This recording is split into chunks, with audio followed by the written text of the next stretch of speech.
जंगल में मन्ना हमेशा सुबह सुबह ही क्यों गिरता था, रात और दोपहर को क्यों नहीं? निर्गमन 16 बताता है कि भोर को ओस पड़ती थी और जब ओस हटती थी तब जमीन पर मन्ना दिखाई देता था। ध्यान दीजिए, मन्ना जमीन के अंदर से नहीं निकला था, वो स्वर्ग से उतरा था।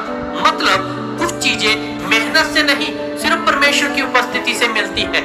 इजरायलियों ने मन्ना देखा और कहा ये क्या है, क्योंकि उन्होंने पहले कभी ऐसा स्वर्गीय भोजन नहीं देखा था। लेकिन अब इसका गहरा रहस्य सुनिए। परमेश्वर ने मन्ना हफ्ते में एक बार नहीं दिया, हर दिन दिया। क्यों? क्योंकि परमेश्वर ये सिखा रहे थे कि आत्मिक जीवन बीते कल पर नहीं, हर दिन परमेश्वर पर निर्भर रहने से चलता है। और ध्यान दीजिए, मन्ना जमा करके नहीं रखा जा सकता था। अगर किसी ने लालच में ज्यादा जमा किया तो उसमें कीड़े पड़ गए।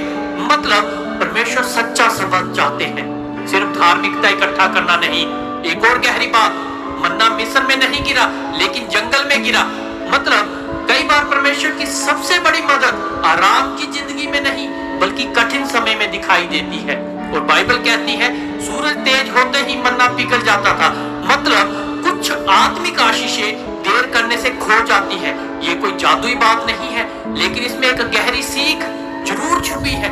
कुछ लोग पूरा दिन दुनिया में व्यस्त रहते हैं और परमेश्वर को बचा हुआ समय देते हैं, लेकिन मन्ना हमें याद दिलाता है परमेश्वर को अपने जीवन में पहला स्थान दो, क्योंकि कुछ आत्मिक आशीषें देर करने से खो जाती है। और नए नियम में यीशु मसीह ने कहा मैं जीवन की रोटी हूँ। मतलब जंगल का मन्ना कुछ समय के लिए था, लेकिन यीशु मसीह अनंत जीवन देने वाली रोटी है। और आज लोगों की सबसे बड़ी समस्या ये है, शरीर भरा हुआ है लेकिन आत्मा खाली है, खून भरा है, मन व्यस्त है, लेकिन दिल में परमेश्वर नहीं है। इसलिए आज सवाल ये नहीं है कि तुमने शरीर के लिए क्या खाया, सवाल ये है क्या आज तुमने अपनी आत्मा को परमेश्वर का भोजन दिया?